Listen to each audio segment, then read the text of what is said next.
What if I told you that one of the greatest legends in history, a city built for a god, the actual capital of Lord Krishna, wasn't just a story? I mean, we're talking about a city on a scale that's almost impossible to even imagine. You know, ancient texts like the Mahabharata, they don't just mention Dwarka. They paint this picture of a golden marvel. A city with, get this, 900,000 palaces. Every single one of them shimmering with precious metals and jewels. It was less a city and more a symbol of divine power and wealth you can barely wrap your head around. And then, just like that, it was gone. The legend says that right after the death of Lord Krishna, the entire glorious city was swallowed by the ocean. It disappeared from the face of the earth in a single catastrophic day. For thousands of years, that's all it was. A myth, a grand story about splendor and destruction. But over the last century, little whispers started turning into clues, and those clues started turning into hard evidence. So what happens when a legend starts to look a lot like actual history? Okay, so to even begin to understand the search for Dwarka, we have to go back to the very beginning, to the legend of its birth. To find the lost city, you first need to know the story of how it was built. So according to the texts, Lord Krishna needed a new, impregnable capital. He prayed to Varuna, the sea god, who literally pulled a massive piece of land right out of the ocean for him. Then the divine architect, Vishwakarma, got to work creating Dwarka, which means the city of gates. And this wasn't just some fortress, okay? This was a masterpiece of urban planning with organized roads, super sophisticated irrigation, and a bustling port that would have been considered advanced centuries later. But you know how these stories go. Where there's this incredible, divine act of creation, there's often an equally powerful story of destruction. And the fall of Dwarka wasn't caused by some invading army. No, it was something much more personal, a couple of devastating curses. The first curse came from Gandhari. After losing all her sons in the Mahabharata war, she was overcome with grief, and she blamed Krishna. She cursed him, saying that his own clan, the Yadavas, would destroy themselves, just like hers had. The second curse? Well, that was a self-inflicted wound. Krishna's own son, Samba, arrogantly mocked a group of powerful sages. In their anger, they cursed him to produce an iron mace that would bring about the end of their entire lineage. And those curses, they didn't take long to come true. The Yadava clan, they grew arrogant, decadent. Things just fell apart. Then, during a festival by the sea, a drunken argument exploded into a full-blown civil war. They literally turned on each other, fulfilling Gandhari's prophecy down to the very last detail. With his clan destroyed and his purpose on Earth complete, Krishna left the mortal world. And the legend says, in that very moment, the sea god took back the land he had once given. The ocean rushed in, and the magnificent city of Dwarka sank beneath the waves, vanishing into memory. For centuries, that's exactly where the story ended, as words in a sacred text. But in the 20th century, whispers from deep underwater began to suggest there was way more to this story than just myth. The search for a real, physical Dwarka was just about to kick off. It started small. You know, in the 1930s, local fishermen kept talking about strange, carved stones they'd seen deep underwater. By the 60s, pilots started reporting seeing what looked like a grid, like a submerged city, from the air.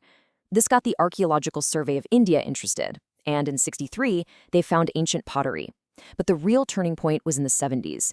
A copper plate from the 6th century was discovered that explicitly named the area as a residence of Lord Krishna. For the first time, a historical document made a direct link. Now, these clues were tantalizing, but they needed a champion. They needed someone willing to challenge the status quo and just dive headfirst into this mystery. That champion was Dr. S.R. Rao, one of India's pioneering marine archaeologists. You have to understand, at the time, the mainstream academic view was pretty simple. Dwarka was a myth, a complete fool's errand for any serious researcher. But Dr. Rao, he saw things completely differently. He believed the ancient texts weren't just stories, but were actually historical documents, packed with real clues. He was absolutely convinced the city was real, and he was gonna prove it. In this, right here, shows you the kind of challenge he was up against. Marine archaeology in India was just getting started. There was no big government funding, no fancy equipment. Dr. Rao began his very first expedition with a shoestring budget of just 800 rupees. money he scraped together from small grants and his own salary.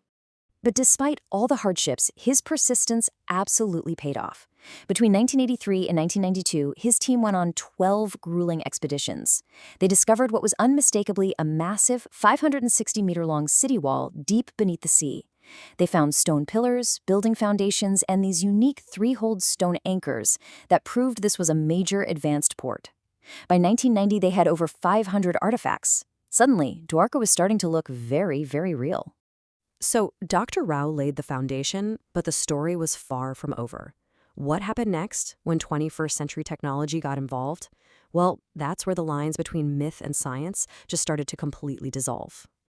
In the early 2000s, a whole new series of high-tech expeditions kicked off. This time, teams were using advanced side-scan sonar to map the seabed, creating these incredible digital images of what was hiding under all that sand.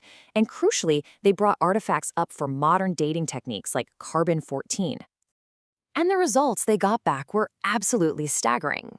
I mean, while a lot of artifacts dated to the period of the Mahabharata, one piece of pottery came back with a result that shocked everyone. Carbon dating placed its age at 9,000 years old. Just think about that for a second. 9,000 years old. That one artifact suggests but a sophisticated culture existed on that coast way, way earlier than anyone thought possible. It completely challenges the established line of Indian history, which has always pointed to the Harappan civilization as the dawn of urban life in the region. And this is where it all just clicks into place. Geological studies confirm that the area was, in fact, once dry land that had been submerged. That lines up perfectly with the story of Krishna being granted land from the sea. Oceanographers found evidence of a sudden, rapid sea level rise thousands of years ago, consistent with a massive tsunami, just like the story of the city being swallowed by the ocean in a day. Science wasn't debunking the myth, it was actually backing it up. So this powerful combination of ancient faith, gritty, determined archaeology, and modern science finally brought the story of Dwarka out of the depths and into the global spotlight. What an incredible journey, right? From its mythical destruction thousands of years ago, to those first whispers from fishermen, to Dr. Rao's heroic efforts, and then the definitive scientific proof in the 2000s. And the whole thing culminated in 2024, when India's Prime Minister Narendra Modi personally dived at the site, confirming its status as a site of immense national heritage. So, Dwarka has completed its journey. It's transformed from a beloved religious story into a confirmed archaeological reality. It stands today as maybe the most powerful example of a place where faith and science don't fight, but actually come together to tell an even more amazing story. And that leaves us with a pretty fascinating thought. For thousands of years, Dwarka was just dismissed as fiction. Now we know it was real. It kind of makes you wonder, how many other ancient myths and legends from all around the world aren't just stories, but are actually history, buried under sand or sea, just waiting for their moment to be rediscovered?